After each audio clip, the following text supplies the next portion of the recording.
Welcome back to First Year in Medical Device Sales. I am your host, Jacob McLaughlin, and I'm so excited to be coming to you all today because I just love being able to help you guys out. I've been getting a lot of messages, and it's been great to see the adoption of just this podcast already in the YouTube of being able to help reps that are already in the field. We've already had people who've started implementing some of the podcasts that we've talked about with the research and then also what we've done to just turn territories around. And we've been getting awesome messages saying reps have been doing that, executing it, and starting to get results already, seeing an uptick in their territories in such a small amount of time. So that's been absolutely amazing. And just want to say welcome to everybody who is new here. If you're a first-time listener, this is First Year in Medical Device Sales. Who I am is my name is Jacob McLaughlin. I'm a regional sales manager for a medtech startup, but 3 years ago, I was a personal trainer. And so why I've made this podcast and who I am and why you should even listen to me is I was a personal trainer 3 years ago, wanted to break in, ended up getting 4 job offers with top companies in the world, was able to land a position with Medtronic as a full line rep. I then took the lowest performing territory in the nation to top 10, finished number 8, where I got headhunted and was able to break in as a regional sales manager with a medtech startup, Innovis Medical, in under 2 years of experience. Usually they want 7 to 10. And with here, we've just made some deals, and I have to wait until we announce all that good stuff. But having fun, having success, being able to help others. And if you don't know me, I also have a new to medical device sales podcast where we've helped over 1,200 people break into medical device sales in the last 2 years, 2.5 years with and without sales experience. So again, just showing you guys what's possible. Hopefully it's always an encouragement to you all. That's why I do this. Don't want anything from you, hence why we put all the free content out there. I just want to help you as much as I can because when I was trying to break in, it was always, hey, it's a boys club. Hey, you need to have medical device sales experience, but if you don't have medical device sales experience. And then what I learned once I got into the industry is you have a lot of reps in the industry, but a lot of them aren't performing. And so then if you guys are coming in as an associate sales rep or you're a TM, but you don't have the guidance, the help, the coaching, somebody to actually mentor you, it can be really hard and challenging. We've mentioned on here, go back and listen to other podcasts. You'll hear about my experience with first starting with Medtronic, and it was definitely a roller coaster. It wasn't what they all say, hey, come in, have this great training, someone to hold your hand, do all this stuff. It's not that, as you are all figuring out. It is sink or swim, fire hose, and rock and roll. But wanting this to be as helpful as possible to you all. Again, all we're here is trying to provide value to you, so you can be, if you're an associate sales rep, how to handle that associate sales rep role and progress into a full line rep role, because we've helped reps do that. Associates progress and get promotions within 8 months. As you will hear in the industry, they always say 2 years. It's no different than everybody tells me we can't get people to break in without sales experience, and we do it every day. So again, it goes back, if you know how to play the game, you can win the game. And that's what we continue to do here. So wanting to help you guys, if you are associates, be able to make that jump. And then if you are a rep already, how you can take a position and go higher. So I want to tell you guys, if you guys are watching on YouTube, press that like and subscribe button. If you guys are listening on podcast, a 5-star review really does help us grow, you guys. And it's been just so amazing for all the support that you give us. So I just want to say thank you to you guys. How's it going, you guys? Today's episode, I'm very excited to go into. It's going to be my 2-year reflection of breaking into medical device sales. And so I just always do this because I know I have a lot of new listeners that you guys are listening. In this episode, I actually do take some time to give you guys my background, tell you about who I am. So I had a fun thing where I did, a 3-month, a 6-month, a 12-month reflection in medical device sales. And so what I wanted to do today is go back and just give you guys like a real quick 2-year reflection and my advice as somebody who's been in the industry for 2 years. And so I just wanted to come and make this episode for you guys, just to really kind of reflect on the last 2 years, kind of go over what I've done, been able to accomplish, and now where I'm at, and then also just my advice to you guys on, having success, getting where you want to go, and really what being in the industry for 2 years has really taught me. And so I want to just give that to you guys. Again, the one thing I do want to say is I know we have a lot of listeners out here and brand new people who might watch this. And so I just want to give you guys a little bit of background about who I am real quick. So again, if you guys have listened for a while, you know the story, but real quick, like a little 1-minute pitch about myself, you guys, is, 3 years ago, I was a personal trainer. I decided I wanted to break into medical device sales. I got told by thousands of people that I was never going to break into medical device sales without B2B sales experience. And so I decided I wasn't going to listen to those people because I was already feeling like, hey, I'm already training. I make these people come to me, get results, pay me. If they don't pay me, I actually don't get to live and pay my bills or anything. So I already knew that I was doing more. I was working harder, working more hours, taking bigger risk being a personal trainer than I was if I went to go sell ADP or copiers or whatever that was. And so because of that, I decided to reach out to thousands of people, end up getting 4 job offers from top companies such as Medtronic, Johnson & Johnson, Stryker, and Zimmer Biomet. From there, I was able to go and work with the largest company in the world with Medtronic. I then took the lowest performing territory in the nation, was able to go into the top 10, actually finished number 8 last year. From there was headhunted, and then I now have taken a regional sales manager role for Innovis Medical, and I run the whole Western United States for our company here. And so I'm very blessed, but to give you guys a real quick opportunity to understand what I've been able to accomplish is, the average person that's a regional sales manager probably has anywhere from 5 to 7 to maybe even 10 years experience, has been able to perform. And I always just tell people I was able to do it with under 2. I broke in at 25, and by the age of 27, I actually had already become a regional sales manager. So before I was at 2 years in, I was already a regional sales manager with a proven track record. And so at this point, I've also been able to help over 600 people break into medical device sales with and without sales experience. And that's why I get so passionate, because again, I've heard everybody tell me I won't make it. I've heard the people tell me that you're not going to be successful, that you won't be able to get in if you don't have that sales experience. I literally just had somebody on one of the YouTube videos rip me just 5 pages telling me how they've been in for 25 years and, oh, we'll never break in. You need to go get it. You haven't served your time. And I just, I don't mess with it anymore. I used to have some fun with them, but now it's just, I just smile and be like, I didn't respond back, but if I was going to, it was just going to be like, John, 25 years ago, you used to do faxes and use a BlackBerry. We don't do that anymore either, right? And so with me getting over 600 people, me beating out 200 people, me for my most recent job beating out 500 people for this position and having success every single time, I sit here and smile because everybody's going to tell you can't do something and then you go and do it. So that's going to be real quick. I give you guys a background about who I am and what I'm here and what I'm doing. And again, to let you guys know, I actually recorded when I was a personal trainer. So I actually have been able to take my job. Sorry if you guys are watching on my YouTube. My dog is just wanting to be a baby, and he's had a very good day. We've gone on lots of walks. So I was just telling him to be quiet. He's going to go lay down now. Getting sidetracked, but I don't even know what I was talking about. The dog just cracks me up, my gosh. But going back into the podcast, you guys, I just wanted to make this 2-year reflection because, again, I don't know what I was just talking about. I'm sidetracked now.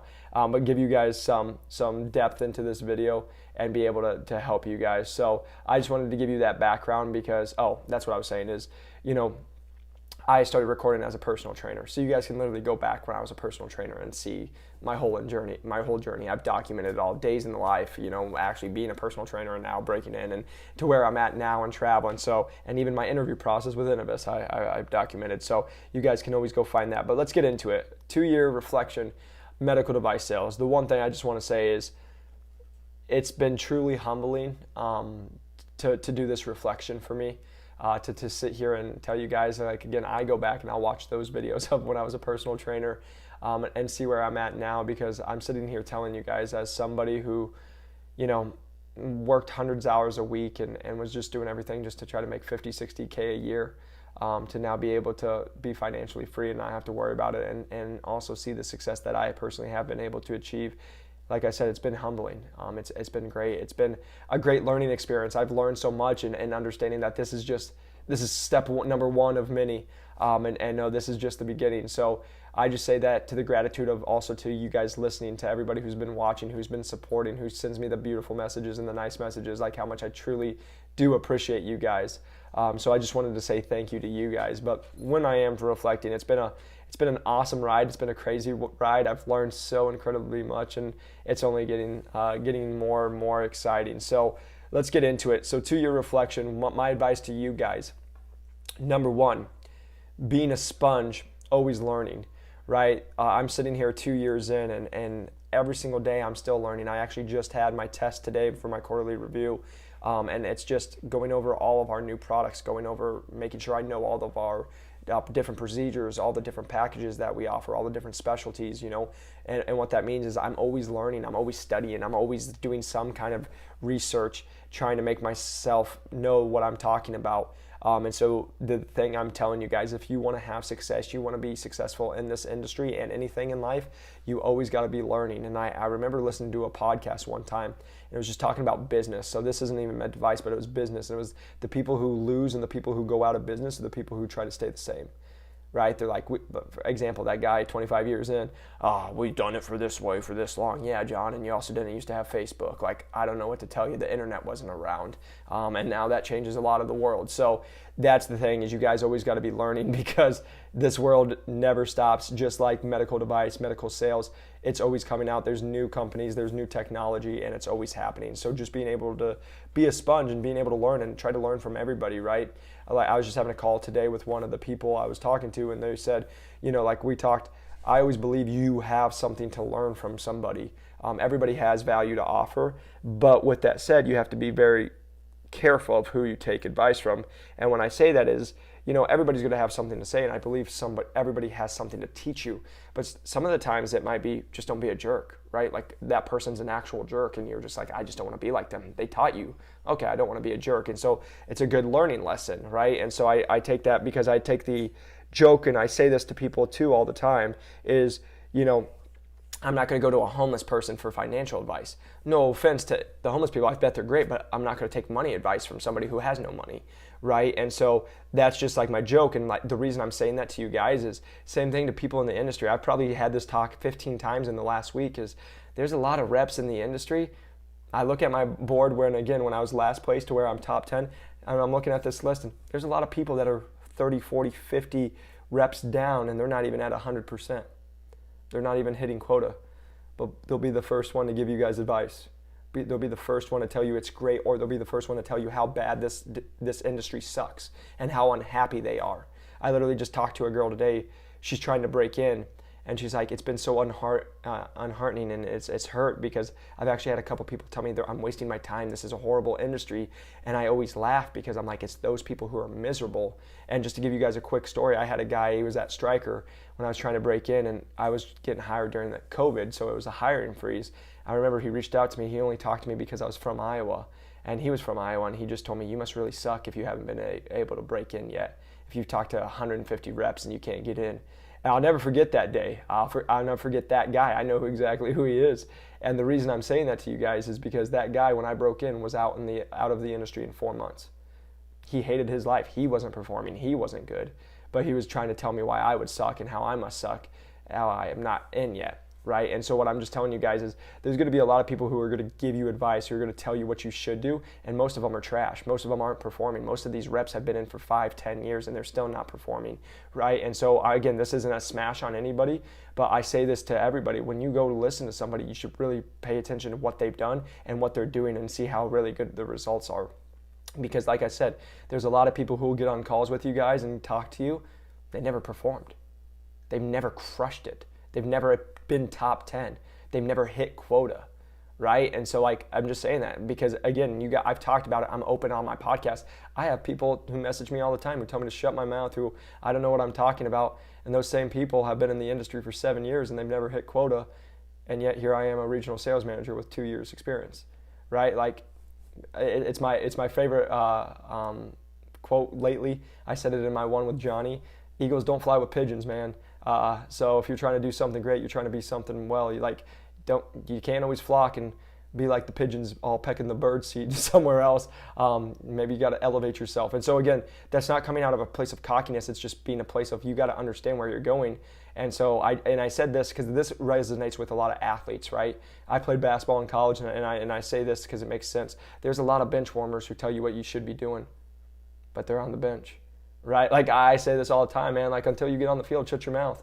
Like until you're in it, what are you giving me? Until you actually hit quota and until you actually finish top 10, what are you giving? Why am I going to take advice from you? Yeah, you've been in the industry for 10 years. Yeah, but you've sucked for 10 years. You've done just enough not to get fired, right? Like that is going to be a part where I come in and I'm egotistical 100%, because there's a lot of people who've told me why I wasn't going to be successful, why I'm not going to be good, and they're still 10 reps, 10 years in, and they still haven't hit quota, or they've hit 101%, and they're sandbagging so that they can just work 30 hours a week and make 140 grand because they don't want to go too much, but because I'm going to just screw myself. And I heard that all the time. I'm crushing it last year, and what did they say? Don't crush it too much. You might make too much money, and then they're going to jack your quota up, and then you're not going to be well off. You got to be smart, right? Like I just feel like that's a loser mentality. Like, just go and figure it out, because those are the same people who are going to be blaming back orders, COVID, all the problems that are happening in the world, why they're not hitting quota. Like, figure it out. And so that's where I get real passionate, as you guys can hear me say, because everyone's going to give you their piece of advice, and most people aren't even worth willing to listen to. So that's number one. But again, I went way off topic of be a sponge, be willing to listen. But on that second part is make sure who you're listening to, is worth listening to. Again, if, like I say this to people, you want to go be a top performer, you should probably go talk to top performers. It's no different. I say this all the time in my mentorships and in the courses, and I talk about this all the time. You want to be a millionaire, you probably should hang out with millionaires. You want to be an athlete, go hang out with athletes. You are going to be like who you hang out with. But again, just because you want to get in this industry, there's a lot of people, like I told you, that you'll talk to on the phone. They're not happy. They've been in it for 5 years. They make $150K, but after taxes, they're getting 110, right? And they're not happy, and they're making $5-6 grand a month, and they're getting treated like trash, but they have a negative attitude, and they're just not happy. And now they're going to project that onto you as you're excited trying to come in and break into this industry or be really good in this industry. And then it's just like, what are you doing, right? So I just wanted to make that really clear for you guys, because I know there's a lot of people that have reached out to me. That happens to you guys. There's people that just suck, and that sucks to say, but it's true. So don't listen to those guys. I just want to say this because I watched this. It was a quote by Jay-Z on TikTok of all places, but like, I just felt it so hard. I remember I reshared it when I watched it, and he was like, people tell you what they're going to do. They put their fears onto you. And he's like, my uncle told me I would never sell a million records. I've sold a million records like a million times. He's like, just because you can't do it doesn't mean I can't do it. And I love that, because what you guys will learn, if you want to be successful in sales, you have to have a little bit of that chip on your shoulder where like, hey, I don't care if nobody else believes in me. I believe in me. I'm going to take a shot. Just because you didn't do it, that sucks for you, but I'm going to do it. And I believe I am. And guess what? I might be young enough and dumb enough and crazy enough just to believe I am, but guess what? My butt still wakes up at 4 a.m. and I'm still going to put in an 18-hour day, work more, do several businesses, still run around the circle, and still kick your butt in every aspect. And if I don't, I deserve to lose, right? Like that's the talk I have with everybody. So again, guys, I hope that's just an encouragement to you in this world. Number 2, come prepared, come over-prepared, triple check is what I have written down. And what I mean is, you guys think you're going to be prepared. You can never be over-prepared. I learned this when I was at Medtronic. You think if you have 2 trays, you need 3. If you think you have enough supplies, bring extra. Because even when I was doing this job, and I still do it today, I just had it last month. Triple checked, had everything I needed, and then we ended up going through more than I expected, and so then I had to be like, crap, I need to be able to come up with a solution, right? But it's just showing you, even when you think you have everything, all it takes is one thing, and I'll sit here and tell you from experience, there's no worse feeling than being in that surgery and realizing you missed one thing, and that one thing you have to do the surgery. That's the worst feeling as the rep, because you're going to get chewed out. That patient's not getting the best possible outcome, right? And so that's just for you guys. Triple check. Make sure you've gone through it. Over prepare. Make sure you guys are ready for it.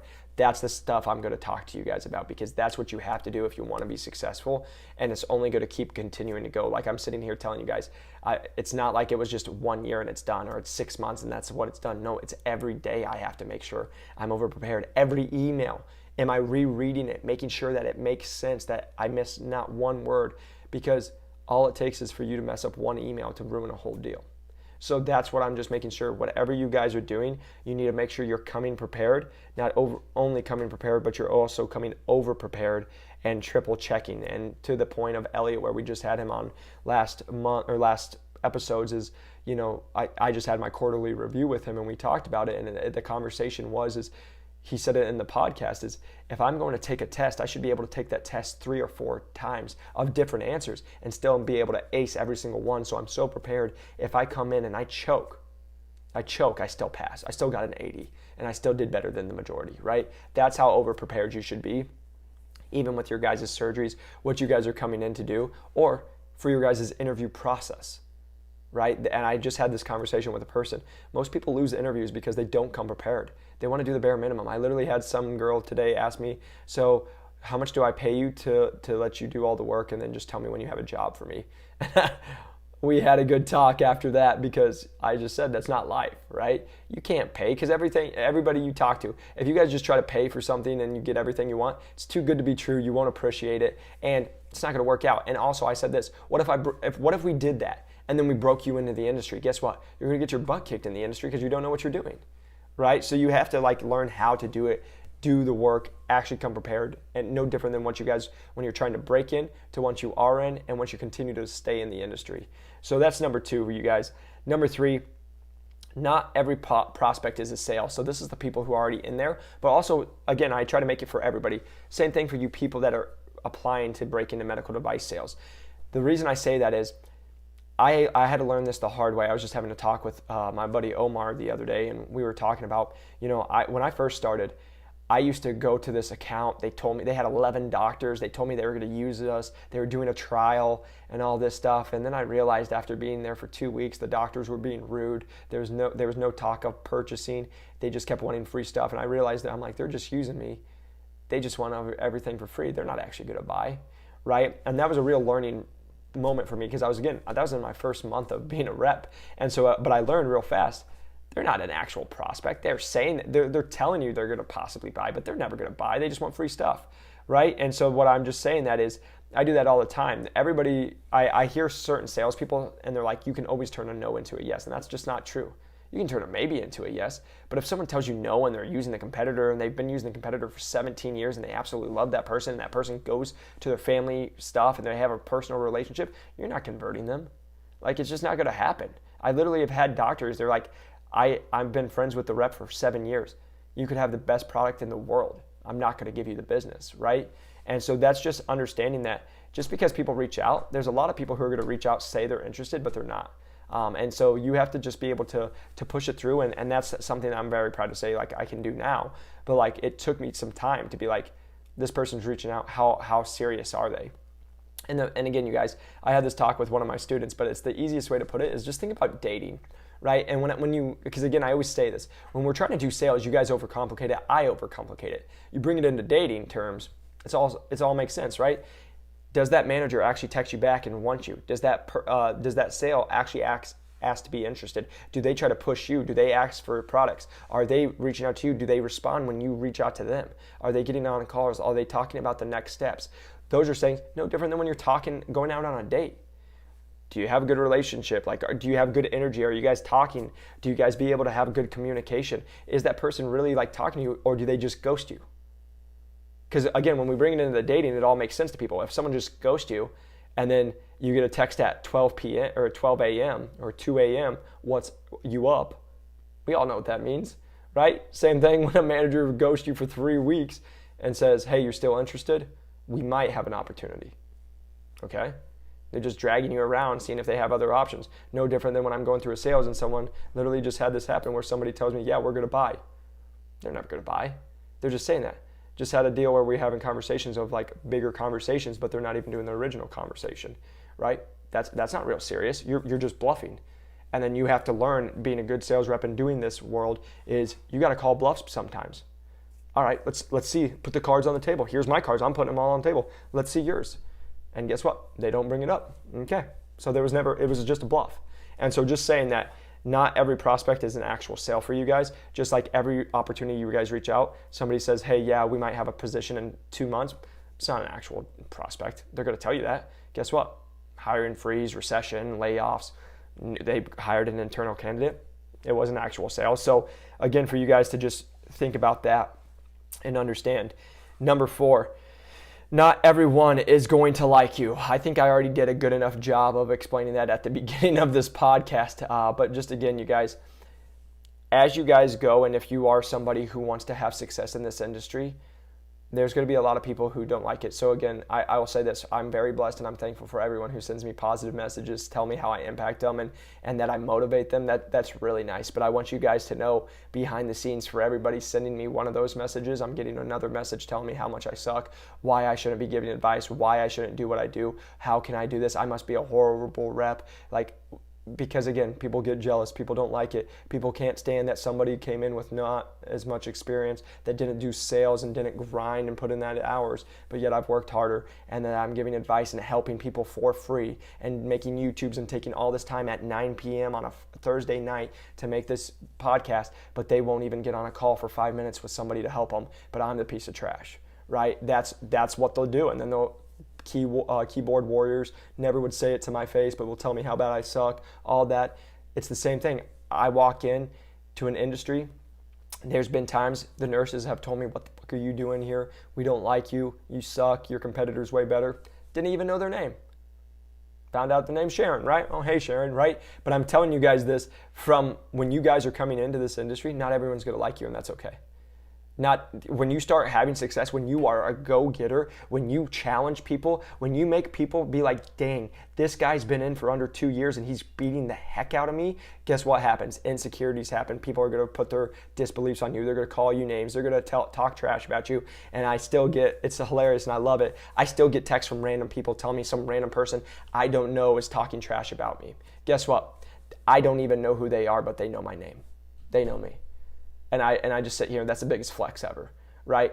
I'm not saying that to brag. I'm saying that for you guys too. When you get into this industry, when you're going to do it, screw it. Like, screw the industry. Get going and doing anything in life. If you're going to go and take chances, if you're going to go do something great, if you're going to go make a difference in this world, you are going to have people who do not like you. That's the problem, is too many people want to be liked. And guess what? When you're doing something great, when you're making impact, you're not going to have everyone like you. And let me just make this clear. Until you have people actually not liking you, you're not making a big enough impact. You will know when you're making a big enough impact, you're doing something great, you're on the right path, once you start having people not like you, talk trash, right? And I say this because I've seen that in the hospitals where you're like go-getters, nurses, scrub techs, they don't like it because you bring in this energy. You make more money than them. Oh, you're more driven than they are. That's on them. And I always joke around, this is a new saying I have, that's a you problem, not a me problem. And that's the absolute truth. You're going to have a lot of people who have me problems, and they're going to blame it because they're just not as driven as you, and they hate you because it's a them problem, not a you problem. And you got to just stay true to you. So again, because the reason I'm going into so much detail is I know the people who listen to my podcast, the people who are sensitive and don't like it and all this, they logged off. They already left a comment and left. The people who are like still listening in at minute 24 are like, dang, yeah, I feel this. I'm going to be that guy. I'm going to be that girl. I'm going to come in. I'm going to make a difference. I'm going to change my whole entire life. I'm going to do this. That's who I'm talking to. I'm talking to you guys, because that's the people that I actually attract, and that's the people I want to have impact on.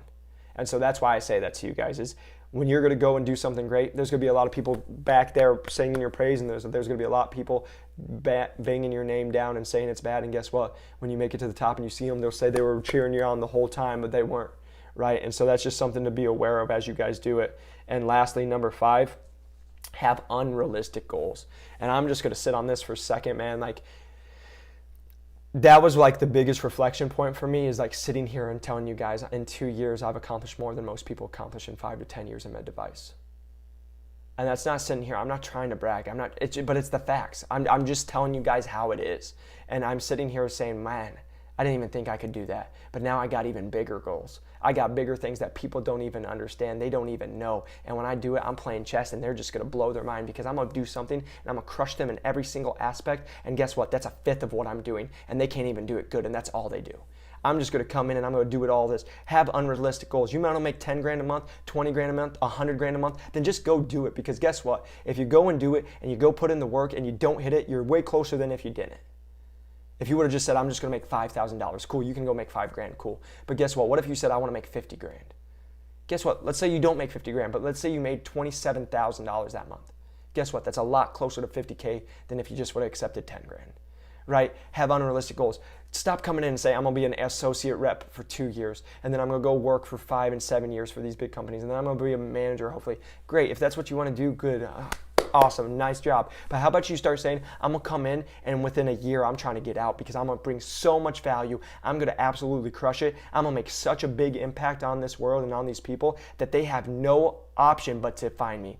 If they don't take me, guess what? Some other company or some other division or some other territory is gonna hear about me, see me, and they're going to come after me. How about you guys go start doing that? How about you say, hey, instead of just coming in and being a rep, which again, there's nothing wrong with, but that's going to come in and just work 30, 40 hours a week and make 150K. How about you be that person who's like, I'm going to come in, I'm going to crush it, I'm going to make 300K this year. How about you be that person? How about you be that person who just says, my family, and I'm sitting here telling you guys, my family may not be financially well off. I might have to support my family. But guess what? I'm going to be that change. I'm going to make sure they don't have to worry about money. I'm going to be the one that makes my whole family, my generational wealth happen. I'm going to be the one that does it. Screw everybody else. I don't care what anybody else says. I don't care what anybody else says or does. I'm going to be me, and I'm going to change it. How about you do that? How about you be that person? How about you make such unrealistic goals when you tell people, they laugh in your face? Because let me promise you, when you do that, they can't believe it. And when you do it in 2 years, you're the one laughing. You're the one smiling. And you're the one saying, I haven't even got it started yet. Be that person. That's what I want for you guys. So again, I get so big on that, guys, because again, I don't even care if it's about medical device sales. You guys will hear this. This whole podcast, almost nothing to do with medical device sales. It's about be the best person that you can be. Be so obsessed with self-development that you only continue to get better so you can be the best possible person that you can become and go make an impact on this world, on your family, on your own life so you could live a life that you never even imagined. And again, this is never a brag to you guys. I'm just sitting here telling you guys, at 28 years old, I can quit my job. I don't have to work for the next 5 years. I could take every trip that I wanted to. And 3 years ago, I was sleeping on an air mattress, waking up on the ground, working 100 hours a week. I make more money in a month than I made in a whole year one time. Like, that's the possibility with this industry. That's the possibility of you working hard. And again, not even in this industry. If you just work hard, you have a dream and you're willing to put in the work and do all the stuff and let all the people talk while they're just sitting there drinking beer on the weekends and being lazy and telling you, I would have been successful or I could have done it, but this happened. Screw that, man. Just go do you. Go be the one that rocks. Go be the one that's going to be successful. And guess what? All that matters is at the end of the day, you can go and put your head on the pillow, sleep, and say, hey, I did the right thing. I treated people the right way. I made an impact on this world, and I know I'm going to live the life I want. That's it. Just focus on that, guys. So again, I'm about to run out of time, but that's my 2-year reflection. I hope you guys got value of it. At the end of the day, guys, make unrealistic goals, work hard, come prepared, make sure that you guys are always learning, and then just understand not everyone's going to like you and they don't have to like you. Go make the world you want.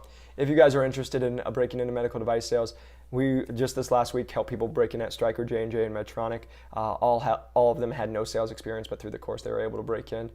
If you guys are looking for a mentor, again, I only allow 5 people into my course because I get people hired. Just to give you some stats, the average person in my course is getting hired in 11 weeks, and the average salary they're getting placed at is $91,000. So that's a little background. If you guys are interested, feel free to reach out to me on LinkedIn or New to Medical Device Sales, Jacob McLaughlin, and I can talk to you guys, get on a call. Happy, but I will see you guys on the next one. Peace.